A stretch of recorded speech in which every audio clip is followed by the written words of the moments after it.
बिस्मिल्लाहिर्रहमानिर्रहीम, अस्सलाम वालेकुम। आप देख रहे हैं स्पोर्ट्स फ्लिक्स और मैं हूं हमजा शफीक। जनाब, Pakistan versus New Zealand T20 series का मैदान जो है वो आज से सजेगा रावलपिंडी क्रिकेट स्टेडियम में शाम 7 बजे। दोनों टीमें जो हैं ये फुली प्रिपेयर्ड हैं। जिस तरह से कप्तान बाबर आजम की गुफ्तगू सुनी, उन्होंने कहा कि वर्ल्ड कप से पहले 12 मैचेस हैं हमारे पास। उसमें न्यूजीलैंड सीरीज़ है, इंग्लैंड है, आयरलैंड है और ये 12 T20 मैचेस में हमने अपना बेस्ट जो है वो देना है और प्लेइंग 11 जो है वो बेस्ट मैदान में उतारनी है।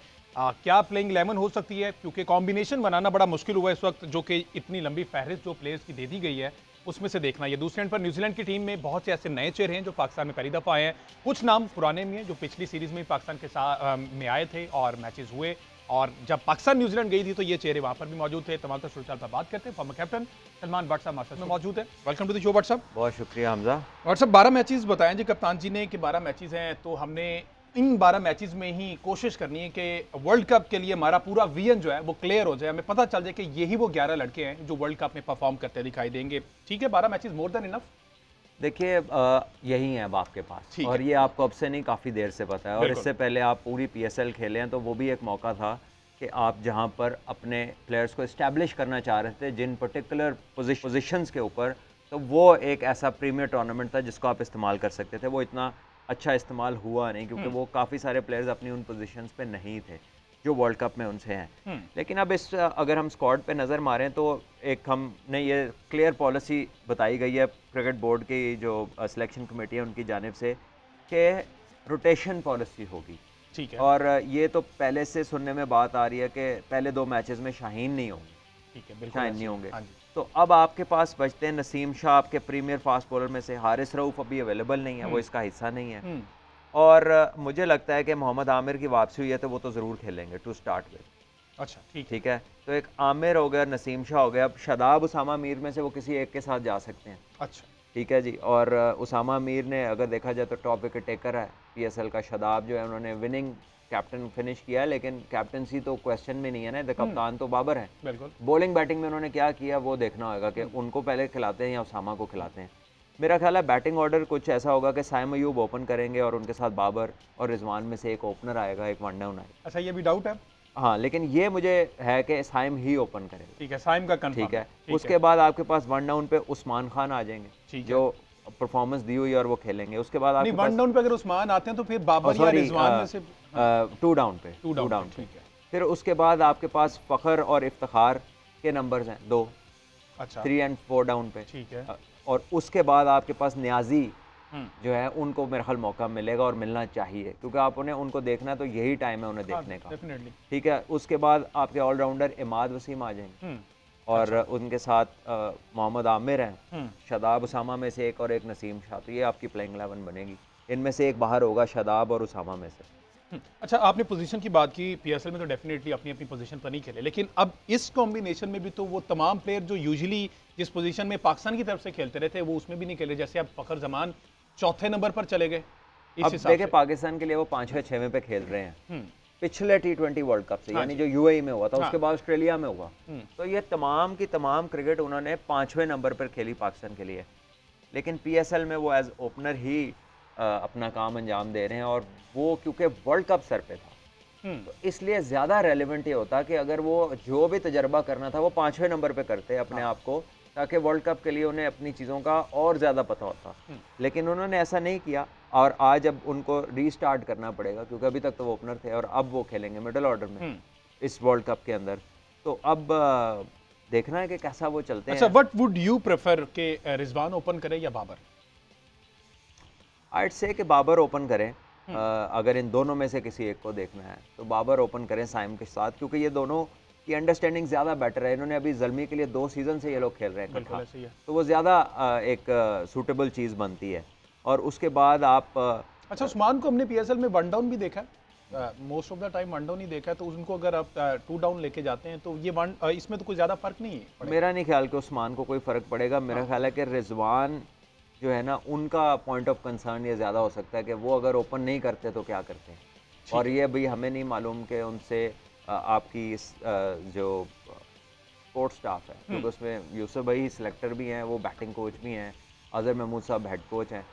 तो ये लोग आपस में और कैप्टन मिलके क्या स्ट्रेटेजी डिजाइन करते हैं, किससे क्या रोल की बात हुई है, क्योंकि देखिए रोल इनके तब्दील होंगे। ये अपनी पीएसएल के में तो रिजवान साहब भी ओपनर थे, ऐसे ही है, ठीक है।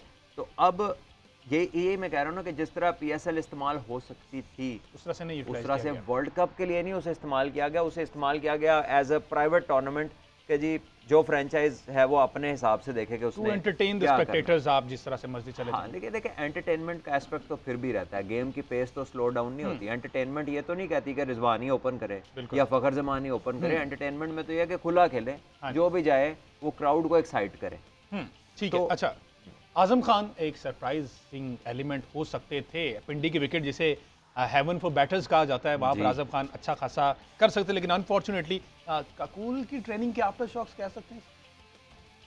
आई डोंट नो कि कोई ड्यू टू एक्सेसिव ट्रेनिंग उन्हें इंजरी हुई है या बॉल लगा है या किसी और वजह से इंजरी हुई है, लेकिन बहरहाल खिंचाव वगैरह वो मेरे ख्याल वो डिस्कम्फर्ट है तो उसमें हाइड्रेशन का ताल्लुक भी हो सकता है। अगर आप पानी इतना नहीं पी रहे और आप ओवर ट्रेन कर रहे हैं अपनी बॉडी को, आप अपनी बाउंड्रीज को एक्सीड कर रहे हैं और उसके साथ अगर आप की प्रॉपर डाइट ना हो तो तब भी ये फ़र्क पड़ सकता है। लेकिन हमें नहीं मालूम क्या हुआ है। बहरहाल अनफॉर्चुनेटली वो आज के मैच के लिए अवेलेबल नहीं है। मुझे लगता है कि अब्बास अफरीदी और जमान खान भी आज के मैच में नहीं होंगे और अबरार अहमद बिल्कुल वो भी नहीं होंगे। अच्छा, मिडिल ऑर्डर में आप समझते हैं रोटेशन पॉलिसी में इफ्तिखार को बाहर करेंगे? देखिए उन्होंने मेरा ख्याल है ये रोटेशन पॉलिसी सभी के लिए ऐलान की, इंक्लूडिंग कैप्टन हिमसेल्फ। यस, अच्छा, ये किसी एक के लिए नहीं है। और आई थिंक इस टीम देखिए न्यूजीलैंड की टीम के Bracewell, Blundell, Chapman, Neesham 4, ciphered 5, सोडी, ये 5 से 6 लड़कों के अलावा तो नामालूम प्लेयर्स हैं सारे। अफराद की लिस्ट है अफराद, ये सब इनका ये पहली इंटरनेशनल आउटिंग है इतनी बड़ी, और ये उनके लिए मेरा ख्याल है ज़्यादा बेनिफिशियल होगा कि उन्हें इस नई लॉट में से हो सकता है 1-2 ऑप्शंस और मिल जाएं। जो पाकिस्तान के खिलाफ अगर कोई अच्छा खेल जाता है तो पाकिस्तान की टीम के खिलाफ अच्छा खेलेगा और एशियन कंडीशन में अच्छा खेलेगा, इसका मतलब है कि मटेरियल है। इसकी एग्जांपल वो मार्क चैपमैन है ना हमारे पास, फॉर्म करके गए और हीरो बन गए और मुसलसल उनके रविंद्रा, बिल्कुल जो राचिन रविंद्रा है, उन्होंने वर्ल्ड कप में पाकिस्तान के खिलाफ ही प्रैक्टिस मैच में 100 किया था ना, और उसके बाद तो वो 100 400 उन्होंने वर्ल्ड कप में कर दिए। तो आई थिंक ये उनको भी इस टूर का मेरे ख्याल हमसे ज़्यादा चांसेस ये हैं कि उनको बेनिफिट हो जाए, बिकॉज हमारे पास तो ये है कि सीनियर प्लेयर्स भी हैं इसमें और हमने उनको रोटेट करना है, यानी कि जाहिर है वो ऐसा तो नहीं कि नहीं खेलेंगे, कहीं खेलेंगे कहीं नहीं खेलेंगे।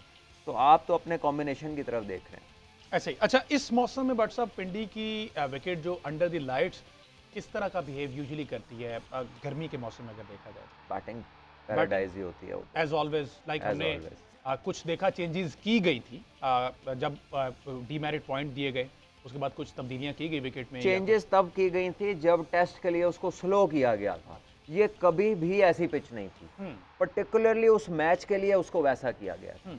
ठीक है, अब तो ये बैक टू नॉर्मल है। ये जब इसको ग्रीन रखा जाता है तो यहाँ पे पूरे दिन मैच नहीं चलता, पहले ही खत्म हो जाता है। और जब इसको शेव कर दिया जाता है, जब इसकी क्लीन शेव होती है तो फिर ये बॉलरों के लिए एक कह लें कि एक बड़ा कड़ा इम्तिहान बन जाती है यही पिच। लेकिन जो इसको स्लो डाउन कर दिया गया था कि किसी के लिए भी कुछ नहीं था, सिर्फ बैटिंग ही हो जा रही है और 2 इनिंग्स भी कंप्लीट नहीं हुई थी 5 दिनों में, वो इसके साथ ज्यादती की गई थी और वो करने वालों ने खुद की थी और वो उसका खुमियाजा भुगते भी थे। अच्छा, इरफान न्याजी और बट साहब इसकी बात की जाए अगर मिडल में इमाद वसीम, इरफान न्याजी और ये ऊपर नीचे ही आएंगे, तो इमाद वसीम को भी लगता है वैसे टर्म्स एंड कंडीशन तो आपने बताई थी कि ऐसा हो नहीं सकता कि उनके साथ कुछ शराइत तय की हों कि भाई आपको मुसलसल खिलाएंगे, तो पॉसिबिलिटी है कि वो बाहर बैठें और मुसलसल बाहर बैठें? नहीं, मेरा नहीं ख्याल है। देखिए एक बंदा इन फॉर्म है, लास्ट 3 पीएसएल के मैच वो मैन ऑफ द मैच हुआ, उसने अपनी टीम को मैचेस जितवाए और क्रूशल अंडर प्रेशर उसने रन्स किए हैं क्रूशल मोमेंट्स पर। तो अभी इन फॉर्म प्लेयर जब होता है तो उसका कॉन्फिडेंस लेवल भी हाई होता है, तो यही सबसे बेहतरीन टाइम है उसको यूटिलाइज करने का। हाँ, अगर वो परफॉर्म नहीं करते तो वो तो सबके लिए एक ही रूल है, जो नहीं करता वो फिर बाहर हो जाता है। बट अबाउट आमिर का कोई पीएसएल ये वाला सीजन उस तरह से एक्स्ट्रा ऑर्डिनरी नहीं रहा, दीगर लीग्स में परफॉर्म किया है।